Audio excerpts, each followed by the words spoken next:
Good afternoon and good morning, everyone. Welcome to the first of our continuing series of Predictive Analytics demos. My name is Todd Harris, Director of Marketing at Select, and I'm joined by Carrie Beaulieu, Director of Product Management. What we're going to do today is actually the beginning of a series of short webcasts. These are going to take place regularly, usually one or two at least a month, covering a range of topics related to predictive analytics for retail.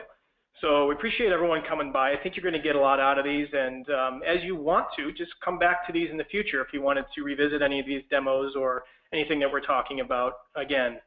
And this one specifically is going to be about how to optimize brands in your stores, and we're going to kind of cover different topics over different parts of these series as we go over the next few months. So definitely keep checking in on us to see what we're talking about next. And as a side note, the next one will be 2 weeks from today. So let's get going, and like I said, in the next day or so, the recording will be available if you did miss any of this or if you want to forward it to a colleague.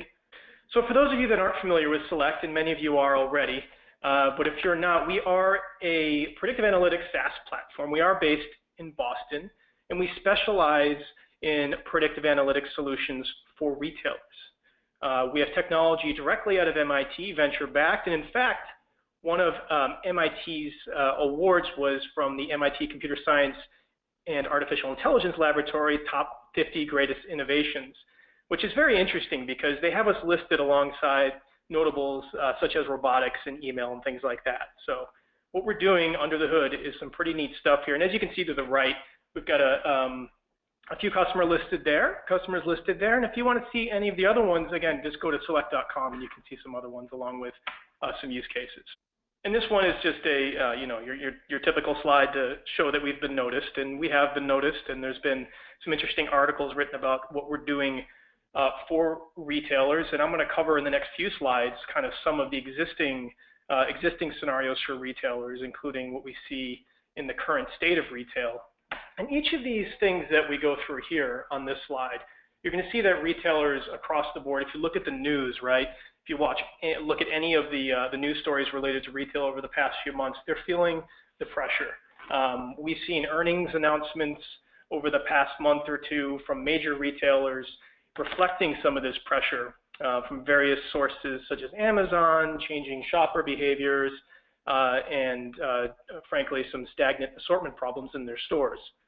So really what the challenge is here is that retailers are having a difficult time making effective decisions during this changing time. And some of these issues that you see here, such as the data problem, which we say that retailers are awash in data, meaning that they have so much data at their hands, at their fingertips, but it's not being used to its fullest extent. In addition, online, offline are blurring. That's the omni-channel angle, of course, that a lot of vendors and a lot of retailers are talking about. And this has just changed the nature of how merchants operate and those that are planning and buying and how they think and the responsibilities they have. And of course, the need for growth opportunities. And that's part of what we're here for, is to help directly with that. And that's part of what Carrie's going to show us today when we're talking about optimizing the brands in your stores. So how are decisions being made today? This is a really good example, I think, of how decisions are being made today from a merchandising perspective in retail. And the reality here is that retailers aren't able to handle the challenges we just spoke about with the tools they have today. So a spreadsheet is a very good example of that, and that really summarizes nicely some of the challenges. If you try to think about making decisions from that type of data presented in front of you, it's not easy. So what we say is that there is a better way. Using the data you already have to your advantage, things like inventory data, browse data, CRM data, and understanding customer choice and preferences can be powerful when it's combined with your existing intuition and knowledge. So there's that delicate balance of blending science with the art of retail. We don't feel like data should be 100% used, and we don't feel like gut and intuition should be 100% used. It should be a fine balance between the two. And using this type of technology, using predictive analytics, we really think it can do a better job of answering some of these questions that are most likely presented to you every day in your jobs. You've sold out of a certain product what should we have put in that store? Was it obviously not enough, or should have been something else, or can we complement it somehow? We've never sold a certain product in a certain store, so how well would it sell there? How confident can we be with that? And especially when you've got a certain amount of budget to allocate for a certain set of stores over a certain brand or a certain style, you want to be very sure in that, right? And of course, when you're looking to add a new brand into a set of stores, you'll see an example of that today of what we talked through and what impact will that directly have on store sales. And getting a little more specific here, you can see in this scenario here, these two hoodies, I guess I'm loosely calling it. I'm probably going to get smacked by Carrie in a second for calling them hoodies. But you can see each of these has specific product features in terms of what might be listed in the SKU level information. And we look at all that information in addition to what you already have regarding purchases and CRM data and stuff like that. We will dig right into the SKU information and be able to help you make judgments on what's going to perform better in a certain store.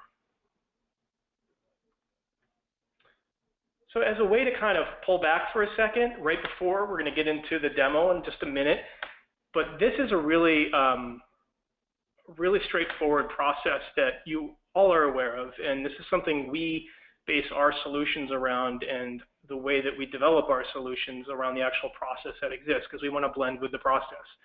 There's no changing of that here, so we want to really map what we do with the existing processes, and of course start thinking about the questions you need to be asking yourself during each of these processes to make sure you're successful at each one.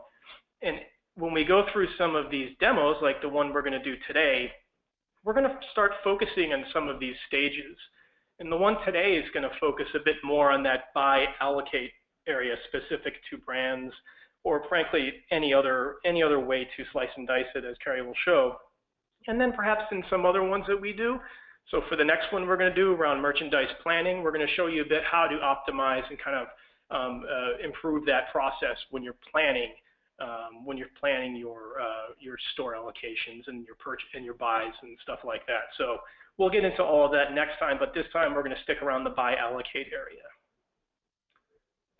So why don't we move over to the demo? That's why everyone joined this webcast, and I'm going to pass it over to Carrie, and you might see a little blank in the screen for 1 second, so just be patient with us for 1 minute if you could.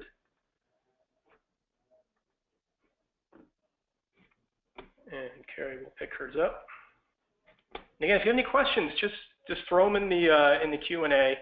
I suspect we're going to see a few as we go through the demo here, and we'll be sure to get to as many as we can in this time that we have. So, great. Carrie, it's all yours. Okay, you can see my screen? I can see it. Excellent. Yes. All right.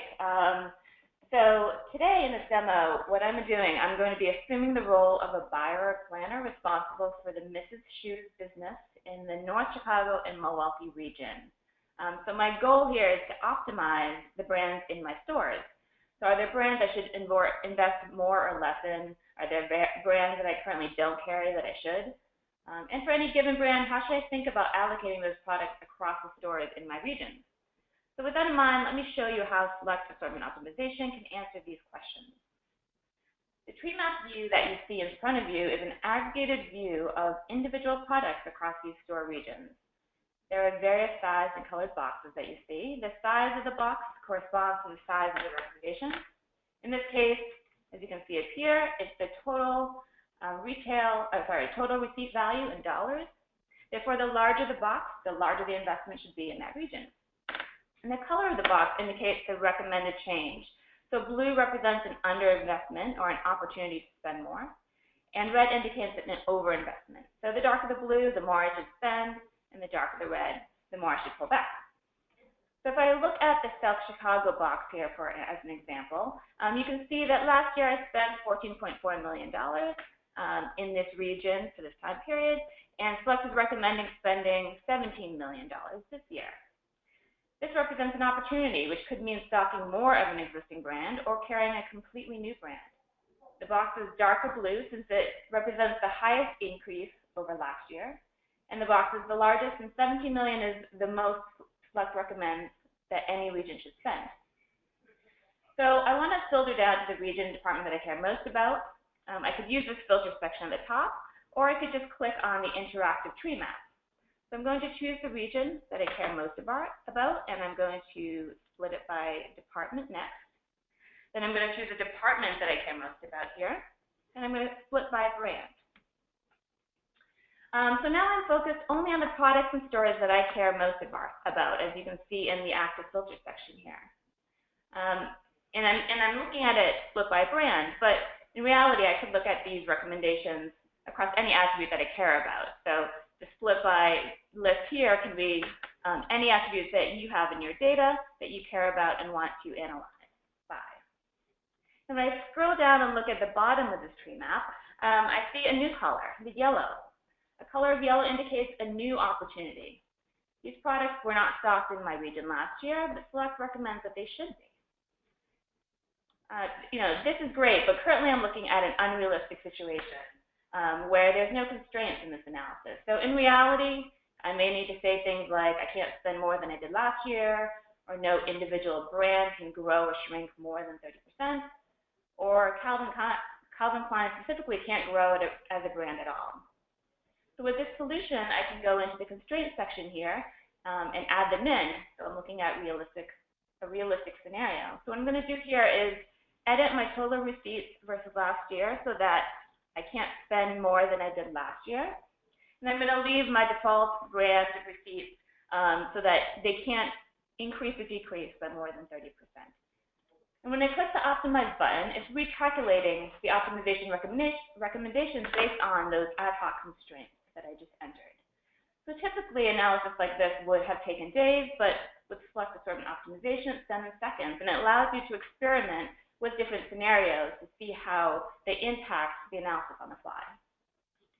And so if I scroll down, I still see the two yellow boxes down here, which is great. So even with our realistic constraints, we still have an opportunity to introduce two new brands in my region. So I'm going to switch over to the Details tab here so I can look at actual numbers. And here, I can see that up in my summary section that I'm spending about the same as last year. And then even with that, I have an 11% potential revenue growth. And in the table, I can see the recommended receipt adjustments for each brand to maximize the revenue. Carrie, there's a question about exporting. And the answer is right in front of us there, but maybe just point it out and what exactly gets exported and how can that work with what they have currently if they're using a spreadsheet or... Yep, so we have the download report button right here. And when you download that, it will download in an Excel or a CSV spreadsheet all of the columns that you see here. And then you can take that and do analysis with that and copy that into a presentation or copy that into another system. We do have, in addition to this, if you were looking for more seamless integration, we do have a query API that can allow you to pull, information out of this to do a better integration with another system if that's where that question is leading. But we definitely have the ability to sort of download these reports, for any filter criteria, any constraints that you add in, you can download the data that you're currently looking at. Okay, great. So in addition to seeing these recommendations by receipts, I can also view them by inventory counts as well as style counts, right? So that can help me understand not just the changes I should make to my receipts, but also to the breadth and depth of my assortment. So I want to show you one more thing. I'm going to go back over to the tree map over here, and I can see that Calvin Klein, we're recommending keeping about the same, slight increase, but mostly keeping about the same as last year. But that doesn't necessarily mean that I should keep the same exact assortment or necessarily allocate that brand the same way across my stores as last year. So I want to take a closer look at this. So I can drill into Calvin Klein, and I can look at it by stores. And I want to just, again, make sure I'm not spending any more than I did last year, so I just add that as a quick constraint. And here I can see that I'm spending about the same as I did last year for Calvin Klein in my stores and in my department. But it's showing me that 3 of my stores should actually decrease spend, and the rest of them should increase. And just like before, I can flip over to see these recommendations by inventory and style.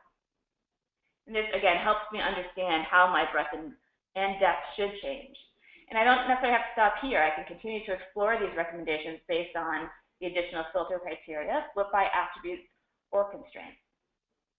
So hopefully, as you saw here today, Select Assortment Optimization provides a flexible and innovative way for retailers throughout their planning, buying, and allocation process to look at their business and make decisions based on prescriptive insights. So when you clicked on, Carrie, you clicked on one of the tree maps, and there's a whole bunch of choices, and that's directly related to the filters that is at the top, right? Right. So that shows, the flexibility of the types of filters that we can slice and dice by, right? It's not just brands, even though, in this case, we have this webcast, centered around brands because that's a major use case for a lot of our customers.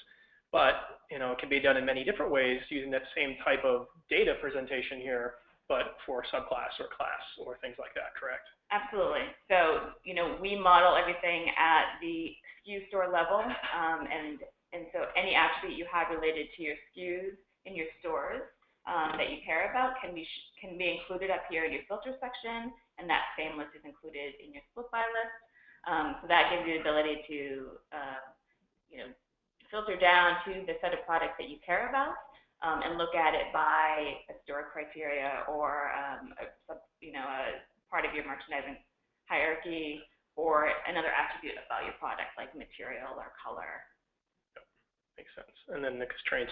So this was, this was a very, very high-level view as to how you can initially look at your data and dig a little deeper using filters, and of course splitting it into different views, tree map style or actual details, more spreadsheet friendly, I guess you could say, in that way, showing you all of the calculations in terms of the numbers behind everything.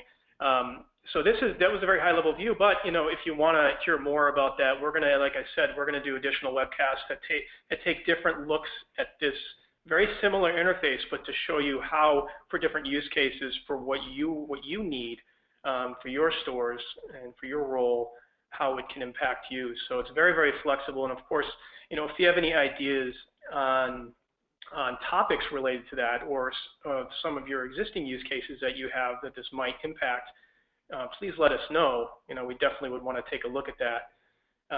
And in the meantime, I would just say, let us know what you thought of this. Our emails, my email is todd@select.com, Carrie's is carrie@select.com. I know it's really complex. The generic one is info@select.com. So lots of choices. Let us know what you thought. Definitely come back for the one in a couple weeks, and I'll make sure that we get this webcast out to you guys. But before we go, there was one question, and it's a really good question because honestly, when I first started, when we had the initial version of this, it was one of the first questions I asked. When you see the blocks, right? You see all the blocks there, and Carrie can probably very quickly answer this, and you'll see a yellow block there. We looked at the kind of growth, you see red and you see blue. One means a higher investment opportunity, and one means maybe pull back on that brand. But yellow, I don't think we pointed out. Carrie, could you just cover what the yellow boxes are? Yeah, I did show a couple examples, but basically, how do we figure that out? Because that's definitely something that is unique to us, which is that Select builds the choice models. I mentioned we model at the SKU store level, but we build choice models for each individual customer. And if you look at just one customer, it's impossible to draw conclusions, as any one customer may just shop, at your store a couple times a year. So we look at the choices of each customer and compare them to the choices of other customers. And then we group those customers together who choose in similar ways. So in the example I showed you before, we're basically saying that there are customers in the North Chicago and Milwaukee region that make similar choices to customers who have purchased those new brands in other regions. And so we believe they will sell here too. And that's one of the fundamental concepts of the customer choice modeling that Select does, and does very well. Yeah, so we'll show you some more of that in the next webcast that we do, but it's an interesting way that we get some attention when we speak to some of our customers initially to show them some of the value they can get out of this. All right, well, thank you everybody for coming. It was very quick, and a lot of these will be very quick. We don't want to take up too much time, but we want to give you a fair amount of information in the time that we take. But like I said, the next one is 2 weeks from today about merchandise planning and how we fit into that process. And definitely feel free to let any colleagues know or register for that one. And hopefully we will see you again. And Carrie, thank you.